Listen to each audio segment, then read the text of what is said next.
بسم اللہ الرحمن الرحیم۔ دجال کذاب ہے۔ آپ صلی اللہ علیہ وسلم کی نبوت پر ہی دین اسلام کی تکمیل کا اعلان کر دیا گیا، اور دین اسلام کے اندر وہ تمام اہلیت اور صلاحیت کے جو تقاضے ہوتے ہیں، وہ یعنی تکمیل کی اہلیت و صلاحیت کے جو تقاضے ہوتے ہیں، ان تقاضوں کو پورا کر کے اتمام نعمت کا اعلان کر دیا گیا۔ قرآن کریم کی وہ مشہور آیت الیوم اکملت لکم دینکم واتممت علیکم نعمتی ورضیت لکم الاسلام دینا، اس آیت نے اس بات کو ثابت کر دیا کہ اب دین چونکہ مکمل ہے، دین میں کچھ اضافہ نہیں کرنا، اس لیے کسی پیغمبر کی ضرورت نہیں ہے۔ اب دین کے مکمل اور نعمت کے تمام ہونے کے باوجود اب کسی اسلام کی کسی اور نبی کی کوئی ضرورت نہیں رہی۔ قرآنی ثبوت، قرآن کریم سے یہ عقیدہ واضح طور پر ثابت ہے کہ کسی طرح کا کوئی نبی یا رسول اب قیامت تک نہیں آ سکتا۔ امت کا اجماع ہے کہ اگر کوئی شخص نبوت و رسالت کا دعویٰ کرے گا تو وہ دائرہ اسلام سے خارج ہے اور اس کے کفر میں کوئی شک نہیں۔ قرآن کریم کے سورہ احزاب آیت نمبر 40 میں کہا گیا، ما کان محمد ابا احد من رجالکم ولکن رسول اللہ وخاتم النبیین، محمد صلی اللہ علیہ وسلم تمہارے مردوں میں سے کسی کے باپ نہیں ہے، البتہ اللہ کے رسول ہے اور خاتم النبیین ہیں۔ درج بالا آیت اس بات کا بدیہی ثبوت ہے کہ محمد رسول اللہ صلی اللہ علیہ وسلم کی ذات گرامی سے تکمیل رسالت ہو چکی ہے، اور آئندہ کسی مرسل رسول یا نبی تشریعی و غیر تشریعی کی آمد و بعثت کا دروازہ ہمیشہ ہمیش کے لیے بند ہو چکا ہے۔ یعنی قرآن کریم کی یہ ایک تو بہت صریح آیت ہے جس میں خاتم النبیین کا لفظ استعمال کیا گیا، لیکن اس کے علاوہ بھی اور بھی بہت سی آیتیں ہیں جو اشارے اور کنایے کی زبان میں خاتم نبوت کو بیان کرتی ہیں، اور اجماعی مسئلہ امت کا اجماع بھی اس بات پر ہے کہ آپ کے بعد اگر کوئی نبوت کا دعویٰ کرے تو وہ کافر اور خارج از اسلام ہے۔ یہ آیت سورہ احزاب کی آیت اس بات کو صاف بتاتی ہے کہ کسی قسم کی کوئی نبوت، چاہے جو تشریعی، غیر تشریعی، ذلی، بروزی، اس طرح کے جتنے بھی تعبیرات کی جاتی ہیں، کسی قسم کی کوئی تعبیر کی گنجائش نہیں ہے نبوت کے بارے میں۔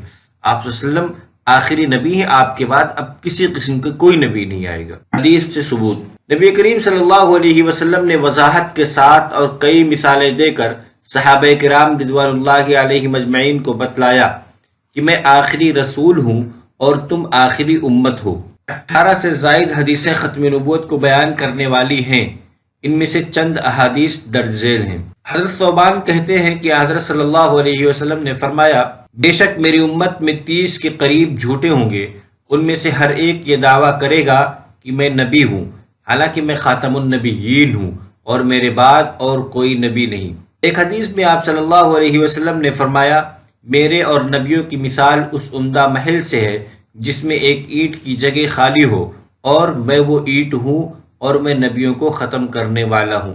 ان دونوں احادیث میں آپ نے صاف اور صریح الفاظ میں خاتم کا لفظ استعمال کیا کہ میں خاتم النبیین ہوں۔ حضرت جابر رضی اللہ تعالیٰ عنہ سے روایت ہے، آپ صلی اللہ علیہ وسلم نے فرمایا، یہ قصر نبوت کی آخری اینٹ میں ہوں، میں نے انبیائی سلسلے کو ختم کر دیا۔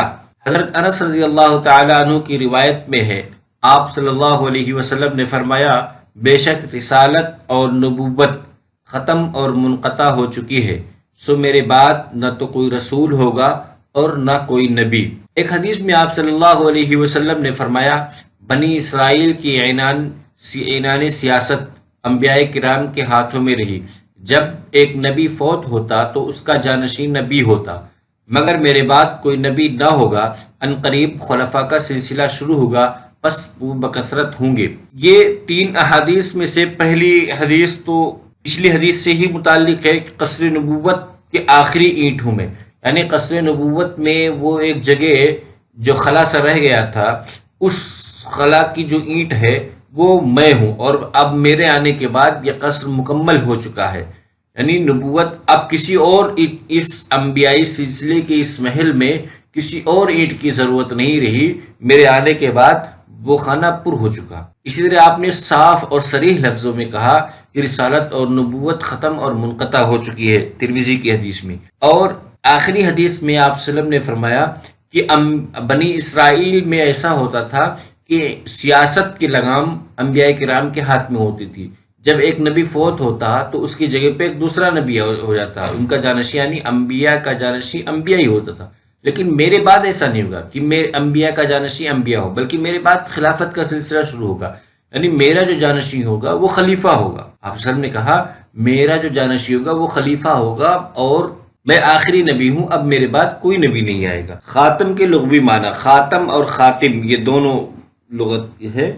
اس کے لغوی معنی ہے عربی لغت اور محاورے کے روح سے ختم کے معنی، ختمہ کے معنی مہر لگانے، بند کرنے، آخر تک پہنچ جانے اور کسی کام کو پورا کر کے فارغ ہو جانے کے ہیں. ختم العمل کے معنی ہے فرغ من العمل، کام سے فارغ ہو گیا. ختم الانا کے معنی ہے برتن کا منہ بند کر دیا تاکہ نہ کوئی چیز اس میں سے نکلے اور نہ کچھ اس کے اندر داخل ہو. خاتمۃ کل شیء کے معنی ہے عاقبتہ و آخرتہ، ہر چیز کے خاتمے سے مراد ہے اس کی عاقبت اور آخرت. خاتم القوم کے معنی آخر القوم، اس سے قبیلے کا آخری آدمی مراد ہے، یعنی ہر اعتبار سے خاتم کے معنی آخری، جس کے بعد کسی اور چیز کی کوئی گنجائش نہیں رہ جاتی. نئے نبی کی ضرورت کیوں نہیں؟ قرآنی بیان کے مطابق نبی کی ضرورت درج ذیل 4 حالتوں میں ہوتی ہے. نمبر 1، اس قوم میں پہلے کبھی کوئی نبی نہ آیا ہو، نہ ہی کسی دوسری قوم میں آئے ہوئے نبی کا پیغام اس قوم تک پہنچا ہو.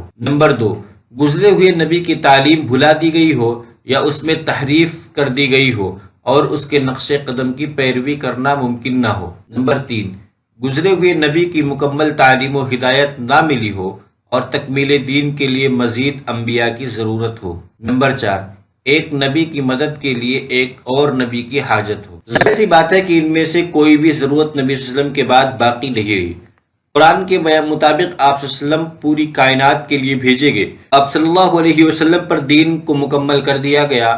آپ صلی اللہ علیہ وسلم کی تعلیمات پوری کائنات تک پہنچ گئی، اور اگر آپ صلی اللہ علیہ وسلم کی معاونت کے لیے کسی کو نبی بنایا جاتا تو وہ آپ صلی اللہ علیہ وسلم کے عہد میں ہی بنایا جاتا، جبکہ ایسا نہیں ہوا. نبی اور رسول کے آنے کی 4 بڑی ضرورتیں تھیں جو آپ صلی اللہ علیہ وسلم کی آمد سے ہی پوری ہوگی.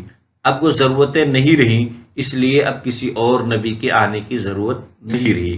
یعنی وہ جو 4 ضرورتیں ہوتی ہیں جن کی وجہ سے انبیاء کرام آتے ہیں وہ تمام کے تمام پورے ہو چکے تھے. خلاصہ آج کے اس سبق میں سب سے پہلے ہم نے ختم نبوت کو سمجھا کہ ختم نبوت ہے کیا. پھر اس کے بعد یعنی ختم نبوت کی مزید تفصیل سے سمجھنے کے لیے کچھ قرآن سے دلیل سمجھا کہ قرآنی دلیل کیا ہے. پھر حدیث سے اس کا ثبوت سمجھا کہ حدیث کیا کہتی ہے اس بارے میں. پھر خاتم اس کے لغوی معنی، خاتمات کے لغوی معنی کو سمجھا کہ اس سے حقیقی معنی کیا مراد ہے، لغت میں خاتمہ کے کیا معنی مراد ہوتے ہیں. پھر آخر میں سمجھا کہ نئے نبی کی ضرورت کیوں نہیں رہی، آپ صلی اللہ علیہ وسلم کے بعد کسی اور نبی کی ضرورت کیوں نہیں رہی. وہ چونکہ 4 وجوہات ہوتی ہیں نبی انبیاء کرام کے آنے کی، اور ان میں سے کوئی وجہ نہیں پائی جاتی جس کی وجہ سے کوئی اور نبی